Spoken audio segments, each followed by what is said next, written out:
the good news on global development is that key indicators like child mortality and school enrollment are better today than at any point in human history.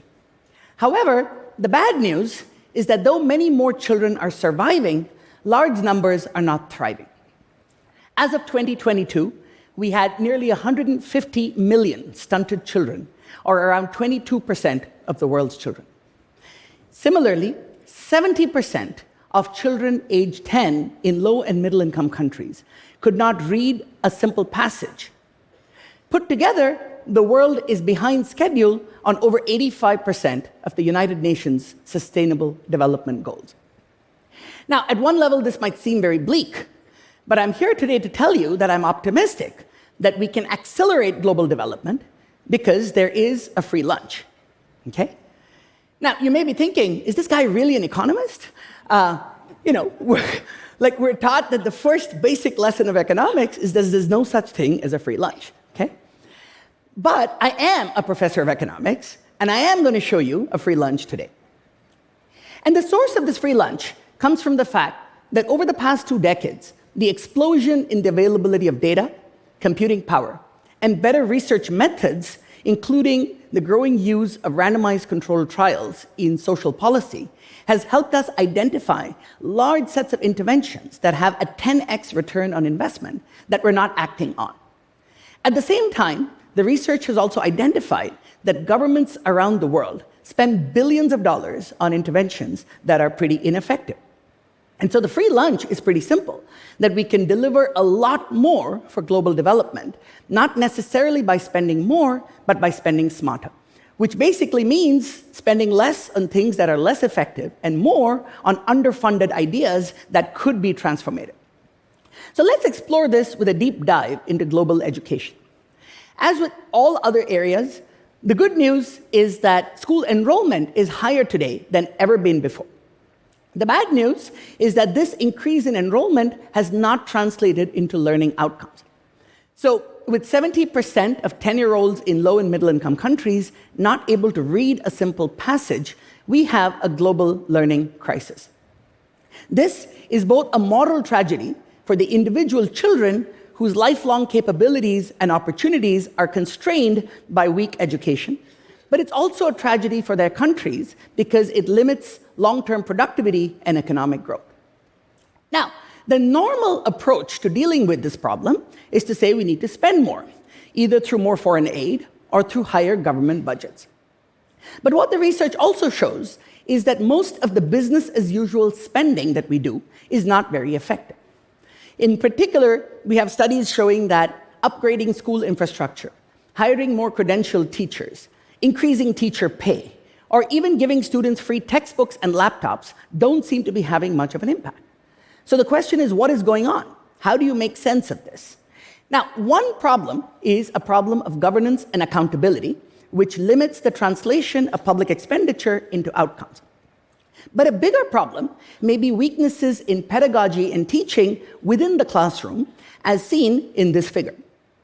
Now, this figure comes from one of my studies in India with a sample of over 6,000 kids, and I consider it to be perhaps the most important figure for understanding education in low and middle income countries.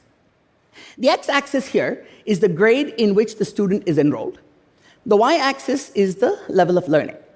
Now, if students were making progress as per the rate of the curriculum, they should be on that 45-degree red line. In practice, kids fall behind quickly for a variety of reasons and stay behind. And the true rate of progress is around half of what is in the curriculum, as seen by the blue line. And so what that means is your average 8th grade kid in public school in India has about a 4th grade level of understanding of mathematics. Now, further, with dynamic computer adaptive testing, we can pinpoint the exact learning level of every student in the sample. And so every circle here represents about 10 kids. And what you see now is if you focus on the 8th grade part of that picture, is that in one 8th grade classroom, you have students at a 2nd grade level, at a 3rd, at a 4th, at a 5th, all the way up to 8th grade level of understanding. And so what that means is that this teacher has a nearly humanly impossible task of catering to that kind of variation in the classroom. And so what does a teacher do? Even a sincere, motivated teacher will focus on completing the curriculum and the textbook. But the problem is that does not translate into much learning because it is so far ahead of the level of where the kids are. अभी इस व्याख्यान के बीच में अगर मैं एक दूसरी भाषा में बात करने लगा तो मैं जितना भी क्वालिफाइड हूं, जितना भी मोटिवेटेड हूं, जितना भी सिंसियर हूं, आपको कुछ समझ में नहीं आएगा. अभी मैं दूसरी भाषा में क्यों बोल रहा हूं? ताकि आप सब कुछ लम्हों के लिए महसूस कर सके कि दुनिया के लाखों पाठशालाओं में हर दिन हर बच्चे को क्या महसूस होता होगा.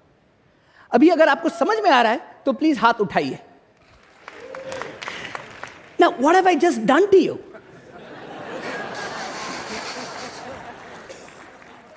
I have given you 25 seconds in the shoes of a typical kid in a typical classroom in millions of schools around the world.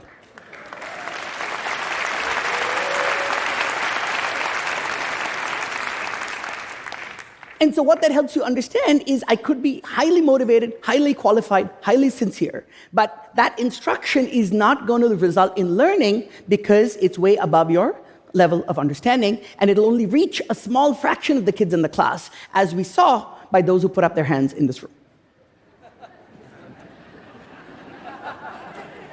And now that also helps make sense of why default things like upgrading school infrastructure, increasing teacher pay, giving free textbooks, or even free laptops often don't seem to have much of an impact. And that's because they're not addressing the binding constraint to learning, which is the mismatch between instruction and comprehension.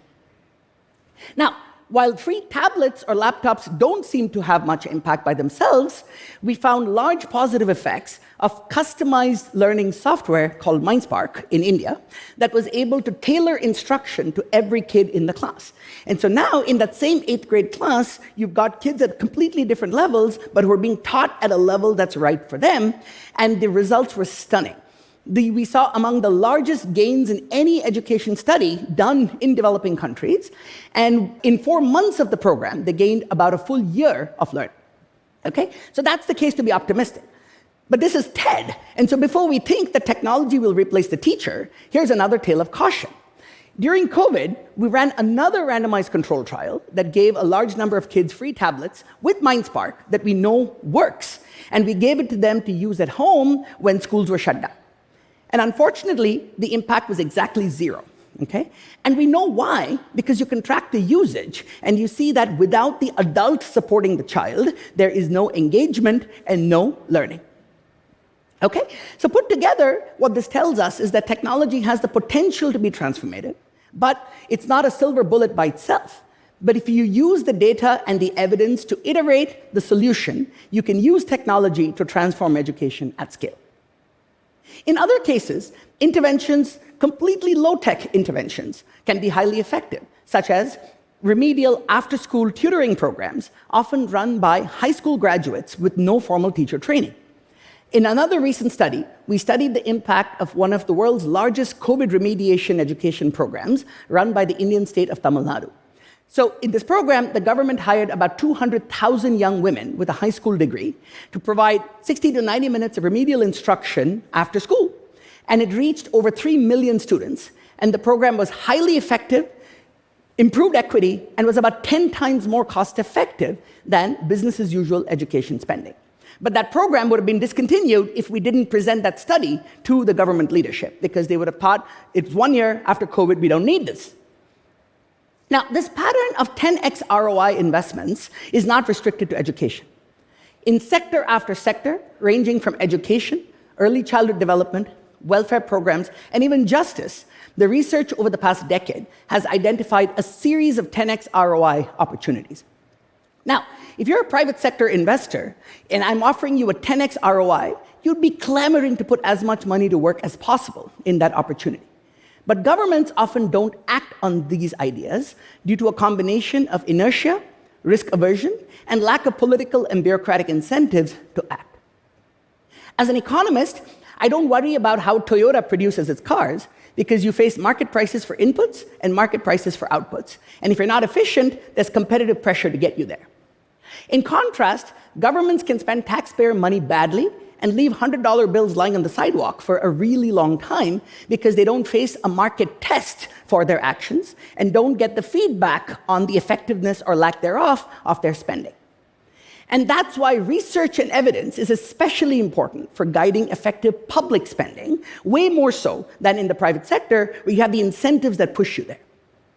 Now, it's going to be easy to think that governments are these big lumbering beasts, which they are, but there is absolutely no getting away from the centrality of improving government effectiveness for global development. And that's because the problems of development are concentrated among the poor. And markets will typically not cater as much to the poor. Markets are wonderful things and provide the incentives for the innovation and the dynamism needed to power modern economies. But markets don't care for you if you don't have purchasing power.